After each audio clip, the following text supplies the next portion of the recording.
Hello! Welcome to our channel. Good morning అందరికీ నమస్కారం. Subscribe చేసుకున్న వాళ్ళందరికీ థాంక్స్. సబ్స్క్రైబ్ చేసుకోకుండా ఉంటే మాత్రం దయచేసి సబ్స్క్రైబ్ చేసుకోండి. అలాగే బెల్ సింబల్ పైన ప్రెస్ చేయండి. మీకు నోటిఫికేషన్స్ వస్తాయి. అలాగే నచ్చితే లైక్ చేయండి. హైపర్ ఆది ఈ వ్యక్తి నాకు జబర్దస్త్ ద్వారా పరిచయము. జబర్దస్త్ చేసేటప్పుడు అంటే హైపర్ ఆది చేసేటప్పుడు నేను ఒక 5 ఏళ్ల క్రితం చూడడం ఆపేసాను. నాకు ఇద్దరు అంటే ప్రామినెంట్‌గా అనిపించేవాళ్ళు. ఒకరు అంటే రైటర్స్‌గా 'హైపర్ ఆది', 2 auto Ramprasad. Auto Ramprasad writing గాని, అతని కామెడీ టైమింగ్ గాని చాలా బావుంటుంది. అంటే ఎక్కడ వల్గారిటీకి గాని, బాడీ షేమింగ్ గాని, లేపోతే అవతల వారిని ఎగతాళి చేస్తూ కామెడీ చేయడం గాని ఇది చేయడు. మరి ముఖ్యంగా బాడీ షేమింగ్ అట్లా చేయడు. అండ్ రెండవ వ్యక్తి 'హైపర్ ఆది'. ఇతని మాటలు ప్రతి ఒక్కటి ఆ చుట్టుపక్కల ఉన్న వాళ్ళని అంటే కొందరు లేడీ గెటప్ వేస్తూ ఉండరు.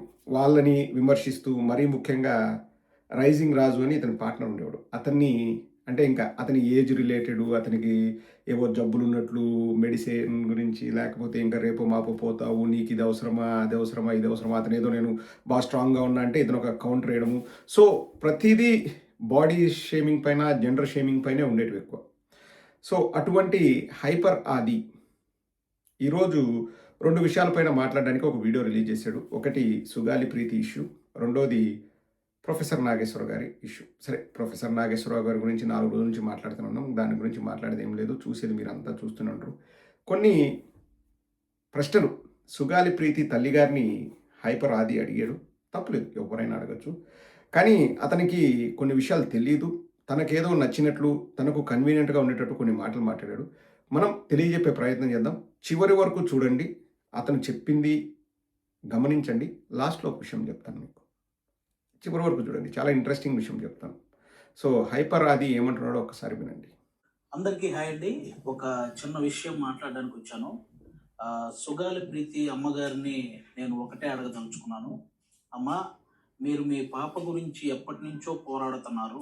కనీసం ఏ గవర్నమెంట్ అయినా దాని గురించి ఎప్పుడైనా స్పందించిందా అమ్మా? ఎప్పుడైతే పవన్ కళ్యాణ్ గారు మీ ఇష్యూని రైజ్ చేశారో అప్పుడే సుగాలి ప్రీతికి ఇంత అన్యాయం జరిగిందని అందరికీ తెలిసిందే.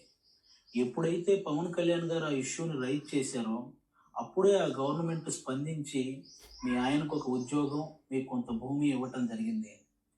ఆ గవర్నమెంట్ పవన్ కళ్యాణ్ గారు రాకముందే మీకు అవన్నీ చేసుంటే ఆ గవర్నమెంట్కి మీ మీద ప్రేమ ఉన్నట్టు అమ్మా. ఎప్పుడైతే పవన్ కళ్యాణ్ గారు రైట్ చేయడం వల్ల అవన్నీ మీకు చేశారో అంటే పవన్ కళ్యాణ్ గారు అంటే ఆ భయం ఉన్నట్టమ్మా. ఇంత చిన్న లాజిక్ మీరు ఎలా మిస్ అయ్యారు అనేది నాకు అర్థం కాలేదు. చెప్తాను. అంటే పవన్ కళ్యాణ్ గారి ప్రోద్బలంతోనే అది సిబిఐ ఎంక్వైరీ దాకా వెళ్ళింది. ఛార్జ్ షీట్లో పేర్లు మార్చేసి సిబిఐ వాళ్ళకు కూడా అంతు చిక్కనటువంటి అలాంటి కేసు గురించి ఇంకా పవన్ కళ్యాణ్ గారు ఇంకెంతకాలం పోరాడతారమ్మా? మీరైనా ఆలోచించాలి. అలాంటి పవన్ కళ్యాణ్ గారిని పట్టుకొని ఓట్ల కోసం ఈ ఇష్యూని వాడుకున్నారు. ఆ మాట నీకు ఎలా అనిపించాలనిపించిందమ్మా తల్లి? అసలు ఎవరికి అర్థం కాలేదు. ఓట్ల కోసం పవన్ కళ్యాణ్ గారిని ఇష్యూని వాడుకుంటున్నారా? అది 'హైపర్ ఆది' సుగాలి ప్రీతి వాళ్ళ అమ్మను అడిగిన ప్రశ్నలు. ఏ ప్రభుత్వమైనా పట్టించుకుందా అన్నాడు.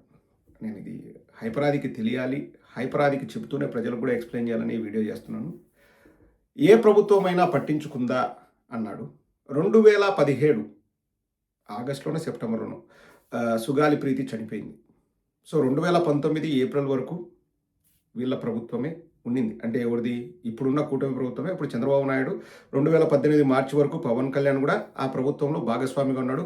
కాజాలో ఒక మీటింగ్ పెట్టి ఉన్న పలంగా ప్లేట్ ఫిరాయించి చంద్రబాబు నాయుడిని, నారా లోకేష్‌ని విమర్శించాడు. ఎందుకో ఎవరికి అర్థం కాలేదు. అందరూ కూడా షాక్ అయ్యారు.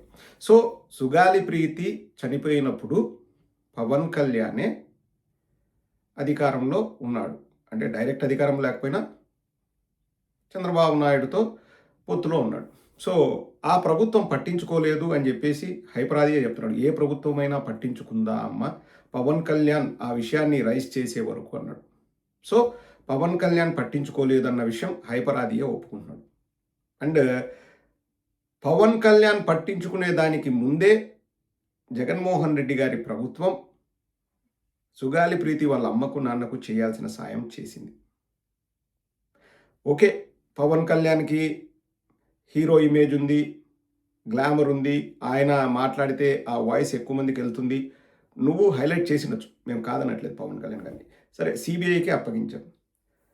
ఇంకొక మాట అన్నాడు, ఛార్జ్ షీట్‌లో పేర్లు తారుమారు చేసిన తర్వాత కూడా ఇంకా పవన్ కళ్యాణ్ ఎంతవరకు పోరాడగలడమ్మా? సీబీఐకి అంతు చిక్కట్లేదు అని అన్నాడు. ఇక్కడ ఒక విషయాన్ని హైపరాదికి చెప్పదలుచుకున్నాను. అనుమానాస్పద రీతిలో సుగాలి ప్రీతి చనిపోయినప్పుడు ఛార్జ్ షీట్ అప్పుడే దాఖలు చేస్తారు గానీ, 2 సంవత్సరాలు ఆగి జగన్మోహన్ రెడ్డి గారు అధికారంలోకి వచ్చారు కదా అని చెప్పేసి ఛార్జ్ షీట్ దాఖలు చెయ్యరు. హైపరాది ఆ విషయాన్ని నీకు తెలుసుకో. ఎవరైనా పోలీసులు గానీ, లాయర్లు గానీ ఉంటే అడిగితే వాళ్ళే చెప్తారు. సో, చంద్రబాబు నాయుడు ప్రభుత్వంలోనే ఛార్జ్ షీట్‌లో పేర్లు తారుమారయ్యాయి. సో, ఎవరిని బ్లేమ్ చేయాలి హైపరాది? అండ్ ఆ విషయాన్ని మొన్న ప్రెస్ మీట్‌లో సుగాలి ప్రీతి వాళ్ళ అమ్మ క్లియర్‌గా చెప్పిందేంటంటే, 2019 ఏప్రిల్ ఆ టైంలో లేకపోతే తర్వాతనో పవన్ కళ్యాణ్‌కి చెప్పినప్పుడు, "ఏం పర్లేదమ్మా, అయినా గానీ నేను మోదీ గారితో మాట్లాడి ప్రాబ్లమ్ సార్ట్ ఔట్ చేస్తాను" అన్నాడు. సో, ఈ పేర్లు తారుమారు చేశారన్న విషయము పవన్ కళ్యాణ్‌కి 6, 7 ఏళ్ల క్రితమే తెలుసు. ఈ పాయింట్ ఇప్పుడు క్లారిటీ వచ్చింది కదా హైపరాది. సో, పవన్ కళ్యాణ్‌కి తెలిసినప్పుడు 2020 జనవరిలో బీజేపీ వాళ్ళతో పొత్తు పెట్టుకున్నారు. ఎక్కడికి? ఢిల్లీకెళ్ళి. అప్పుడు మోదీ గారు గానీ, అమిత్ షా గారు గానీ అపాయింట్మెంట్ కూడా ఇవ్వలేదు పవన్ కళ్యాణ్‌కి, నాదెండ్ల మనోహర్‌కి. నడ్డా గారు ఉన్నారనుకుంటా. వారి దగ్గరికెళ్ళి మేము పొత్తు పెట్టుకుంటున్నాం అని చెప్పారు. ఎందుకంటే పొత్తు పెట్టుకోవడానికి వీళ్ళకి సంఖ్యాబలం లేదు, ఏం లేదు. వాళ్ళు అప్పట్లో అంటే బిజీగా ఉన్న నరేంద్ర మోడీ గారు, అమిత్ షా గారు ఎందుకు పట్టించుకుంటారు? పట్టించుకోలేదు.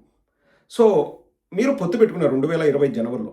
మరి సీబీఐ అక్కడ ఉంది గదా! మీరు పొత్తు పెట్టుకున్నారు గదా! బీజేపీతో చెప్పించి అప్పుడే సీబీఐ ఎంక్వైరీలో నువ్వు ఎందుకు అడగలేకపోయావు?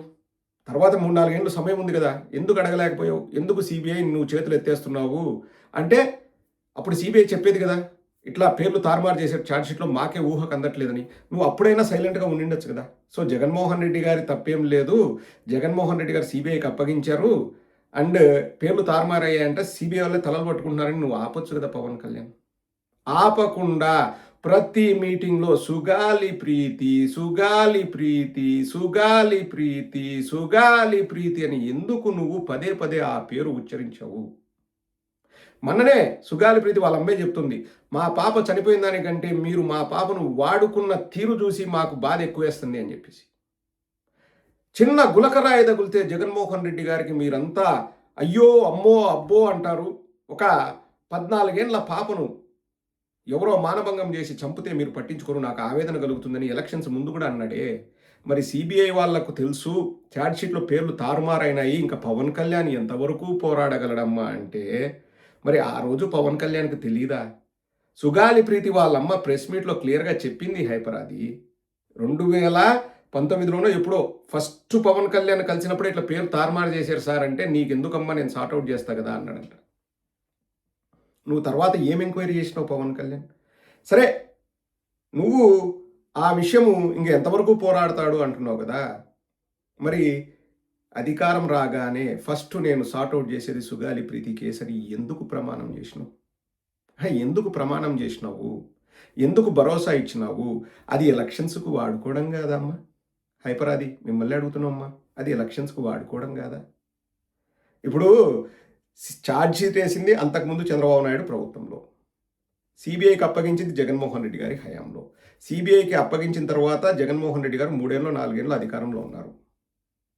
ఆ టైంలో పవన్ కళ్యాణ్ కేంద్రంలోని బీజేపీతో పొత్తులో ఉన్నాడు. నీకు నిజంగా చిత్తశుద్ధి ఉండి ఆ పాపకు న్యాయం చేయాలనుకుంటే నువ్వు అప్పుడు సీబీఐని అడిగే హక్కు నీకు ఉండింది. ఎందుకంటే నువ్వు పొత్తులో ఉండవు కేంద్రంలోని బీజేపీతో. నువ్వు ఎందుకు విషయాల్ని నువ్వు కనుగొనలేదు? అప్పుడే కనుగొని ఇంక నేనేం చెయ్యలేనమ్మా, ఎందుకంటే అసలు సీబీఐ వాళ్ళకే అంతు చిక్కట్లేదంట అని చెప్పేసి ఆ విషయాన్ని అక్కడితో ఎందుకు ఆపలేదు? ఎలక్షన్స్‌కు ముందు ఎందుకు ఊదరగొట్టావు ప్రతి సభలో? నేను అధికారంలోకి వచ్చిన వెంటనే ఫస్ట్ నేను సార్ట్ ఔట్ చేసేది సుగాలి ప్రీతి కేసని ఎందుకు నువ్వు మాట్లాడావు? ఇంకొక మాట కూడా అంటున్నాడు, పవన్ కళ్యాణ్ చెప్పడం వల్ల ప్రభుత్వం భయపడిందంట. భయపడి వీళ్లకు ల్యాండ్ గానీ, వాళ్ళ భర్తకు ఉద్యోగం గానీ ఇచ్చారని చెప్పేసి సుగాలి ప్రీతి వాళ్ళ అమ్మను ఉద్దేశించి హైపరాది మాట్లాడుతున్నాడు. కాదు హైపరాది, ఇదే పవన్ కళ్యాణ్ సుగాలి ప్రీతి 2017 సెప్టెంబర్లో చనిపోతే ఎందుకు మరి ఆ రోజు గట్టిగా అరవలేదు? ఆ రోజు అరిచి ఎందుకు దాన్ని ఇష్యూ చేయలేదు? 18, 19 నెలల టైం ఉండింది కదా! చంద్రబాబు ప్రభుత్వంలో కదా సుగాలి ప్రీతి చనిపోయింది. ఎందుకు ఆ రోజు ఇష్యూ చేయలేదు? ఎందుకు ఇష్యూ చేయలేదు? పోనీ ల్యాండ్ ఇవ్వడము, లేకపోతే ఉద్యోగం ఇవ్వడమే చనిపోయిన పాపకు న్యాయం చేసినట్లు అని నీ ఉద్దేశం ప్రకారం నువ్వు అంటున్నావు కదా! ఓకే. మరి పవన్ కళ్యాణ్ అదే విషయం ఆమెతో చెప్పి, చూడమ్మా నా వల్లే ల్యాండ్ వచ్చింది, మీ భర్తకు ఉద్యోగం వచ్చింది, ఇంతకంటే చేసేదేం లేదు, నువ్వు నేను సైలెంట్గా ఉందామనమ్మా అని ఆ రోజు ఎందుకు పవన్ కళ్యాణ్ చెప్పలేదు? ప్రతి మీటింగ్లో ఎందుకు వాళ్ళ పేర్లు ఊదరగొట్టారు? ఎందుకు ఊదరగొట్టారు? అదే పాయింట్ మళ్ళీ అడుగుతున్నాను. హైపరాది, ల్యాండ్ ఇవ్వడము, ఉద్యోగం ఇవ్వడమే సరైన కరెక్ట్ విషయం అయితే జగన్మోహన్ రెడ్డి గారు కరెక్టే చేశారు కదా! ఈరోజు వచ్చి నువ్వు మాట్లాడుతున్నావు, నీ ఆర్గ్యుమెంట్ ప్రకారం జగన్మోహన్ రెడ్డి గారు రోజు చేసింది కరెక్ట్ కదా! ఇంకా అంతకంటే ఏం చేయలేనన్నప్పుడు జగన్మోహన్ రెడ్డి గారు ఏం చేస్తారు? మరి ఎందుకు పవన్ కళ్యాణ్ అన్ని సార్లు ఊదరగొట్టాడు సుగాలి ప్రీతి, సుగాలి ప్రీతి అని? అండ్ ఇప్పటికీ నేను ఒకటే చెప్తున్నాను, నువ్వు ఏదో డబ్బులు ఇచ్చారు, ఉద్యోగం ఇచ్చారంటే వాళ్ళు ఏదో చిన్న ప్రాణాలు, వాళ్ళు కామ్గా ఉంటారు అని నువ్వు అనుకుంటావు హైపర్. అదే తప్పు. నువ్వు నేను మనం అందరం కూడా మధ్యతరగతి కుటుంబం నుంచి వచ్చినాం. ఇక్కడ చనిపోయిన అమ్మాయికి న్యాయం జరిగేది, ఎవడు ఆ పని చేసినాడో వాడికి శిక్ష పడితే న్యాయం జరుగుతుంది కానీ ఒక ఉద్యోగము, ఒక 5 ఎకరాల పొలం వల్ల న్యాయం జరగదు హైపర్. అది అందుకే జగన్మోహన్ రెడ్డి గారు ఆ రోజు వాళ్ళకు పరిహారం ఇచ్చి కేసులు సిబిఐకి అప్పచెప్పారు. కానీ నువ్వు ఈరోజు ఏం మాట్లాడుతున్నావు? మీకు పరిహారం వచ్చింది పవన్ కళ్యాణ్ వల్ల, ఇంకా మీరు సంతోషంగా ఉండొచ్చు కదా, మీరు ఎందుకు పవన్ కళ్యాణ్ గారిని అదంటున్నారు ఇదంటున్నారు, మీరు ఎవరి మాటలు నమ్మి ఇట్లా మాట్లాడుతున్నారో మాకు తెలియదు అన్నట్టు నువ్వు మాట్లాడుతున్నావు కదా, తప్పు కదా హైపర్. అది ఇప్పుడు సుగాలి ప్రీతి వాళ్ళ అమ్మకు న్యాయం చేయడం అంటే ఆ పిల్లను ఎవరు అట్లా చేశారో, ఎవరు చంపారో వాళ్ళకు శిక్ష పడడమే న్యాయం చేయడం. 5 ఎకరాల పొలము, ఒక బిల్డింగు, ఒక ఉద్యోగం ఇవ్వడం కాదు హైపర్. అది తెలిసి కూడా, ఇందులో ఏదో జరిగిందని తెలిసి కూడా, ఇది నేననడం కాదండి, సుగాలి ప్రీతి వాళ్ళ అమ్మే చెప్పింది. పవన్ కళ్యాణ్తో నేను చెప్పాను, చెప్పిన తర్వాత కూడా నేను చూసుకుంటానమ్మా అన్నాడు. ఇవన్నీ తెలిసి కూడా, ఛార్జ్షీట్లో పేర్లు తారుమారయ్యాయని తెలిసిన తర్వాత కూడా 100 సార్లు సుగాలి ప్రీతి పేరు ఉచ్చరించాడు పవన్ కళ్యాణ్. ఎలక్షన్స్ ముందు కూడా వాడుకున్నాడు. జగన్మోహన్ రెడ్డి గారికి రాయి తగిలినప్పుడు కూడా సుగాలి ప్రీతితో కంపేర్ చేయాల్సిన అవసరం లేదు, చేశాడు.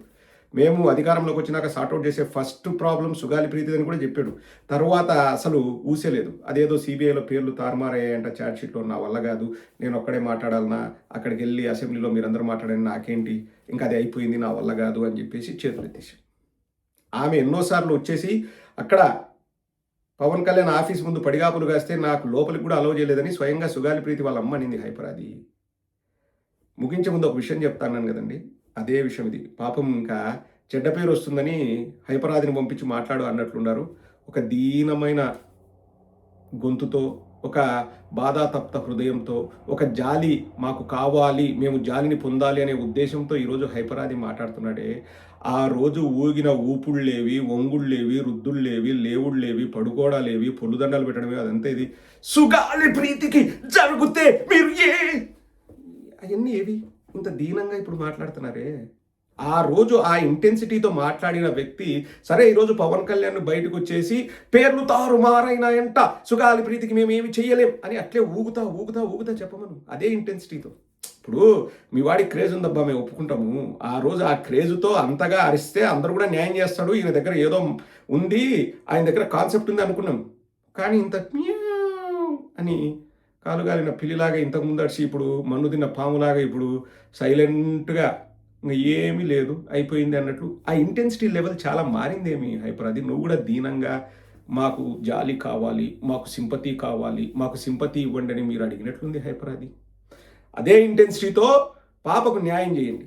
ఇంకొక మాట కూడా ఏదో అన్నాడు, ఎవరైనా కానీ న్యాయం చేస్తే నేను జనసేన తరపున మాట్లాడను అని. ఎవరు ఇంతగా వచ్చి ఆ పేరు వాడుకోలేదు, ఎవరు కూడా మీ నాయకుడిలాగా మూర్ఖంగా మాట్లాడలేదు హైపర్. అది ఈరోజు మీ వాడు వచ్చేసి 100 సార్లు పేరు ఉపయోగించుకొని ఈరోజు అధికారం పొంది పవన్ కళ్యాణ్కి అధికారం వచ్చింది కదా, వేరే ఎవరైనా చేయమను అంటే ఎందుకు చేస్తారు?